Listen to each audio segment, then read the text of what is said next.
Gordon was resting in a siding.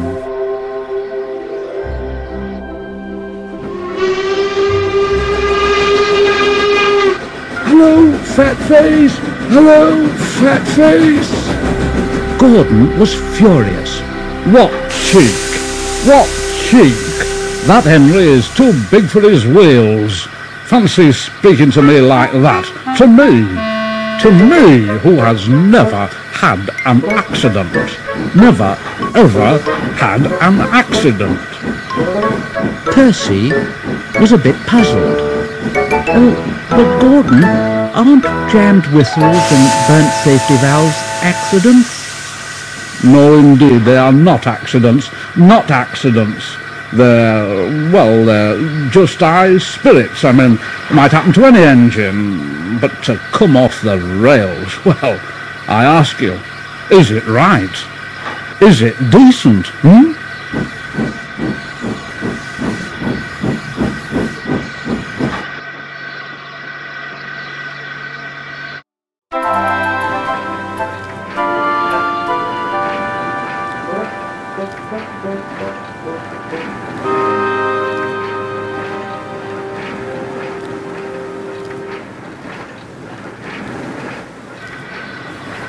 A few days later, it was Henry's turn to take the express.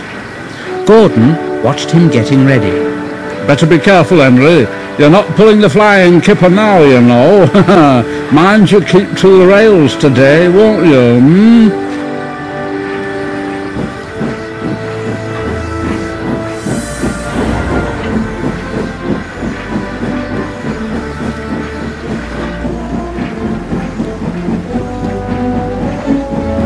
And Henry went on his way. But Gordon didn't care.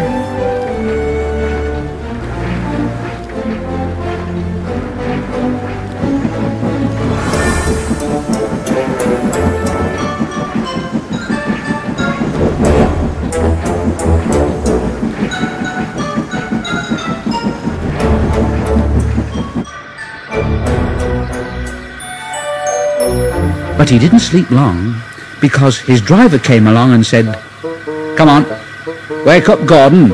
A special train's coming and we're to pull it." Special train? Is it coaches or trucks? It's trucks. Oh, trucks. I don't like trucks. They lit Gordon's fire and oiled him ready for the run. The fire was sulky and wouldn't burn, but they couldn't wait, so Edward pushed him onto the turntable to get him facing the right way. Gordon grumbled like anything. I won't go, I won't go, I won't go.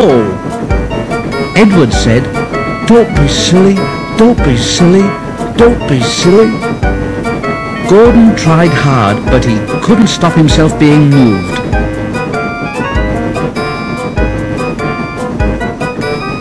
At last, he was on the turntable.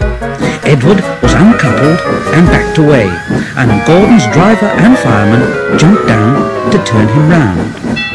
The movement had shaken Gordon's fire. It was now burning nicely and making steam. But Gordon was cross and didn't care what he did. He waited till the table was halfway round and he said, I'll show 'em. I'll show 'em." And he moved slowly forward. He only meant to go a little way, just far enough to jam the table and stop it turning as he'd done once before. But he couldn't stop himself, and he crashed through the side of the turntable and then through some wooden railings, and he slipped and slithered down the bank into a ditch. His wheels churned around in the mud. Oh, my wheels are spinning. I can't get out. I can't get out. Oh, please get me out. Please get me out. But his driver and fireman said, "No, not a hope, not a hope. You're stuck, you silly great engine, you silly great engine. Don't you understand that? Don't you understand that, they telephoned the Fat Controller, who said, Yes, yes, yes.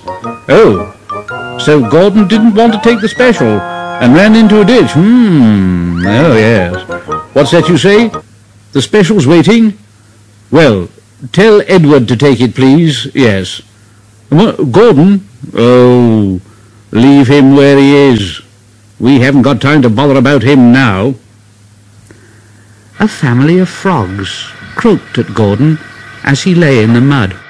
On the other side of the ditch, some little boys shouted out, "Coo, doesn't he look silly? They'll never get him out." And they began to sing, "Silly old Gordon fell in the ditch, fell in the ditch, fell in the ditch. Silly old Gordon fell in the ditch all on a Monday morning."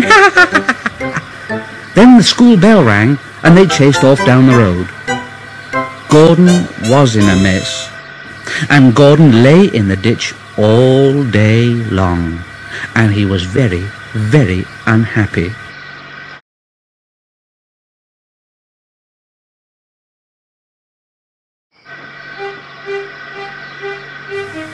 But that evening they brought floodlights. Then, with powerful jacks, they lifted Gordon and made a road of sleepers under his wheels to keep him from the mud. Strong wire ropes were fastened to his back.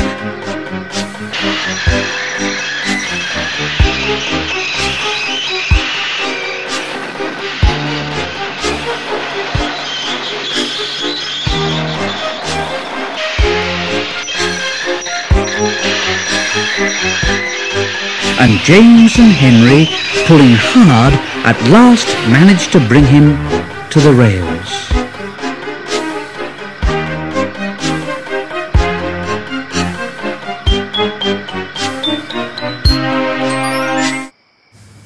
Late that night, Gordon crawled home, a sadder and a wiser engine.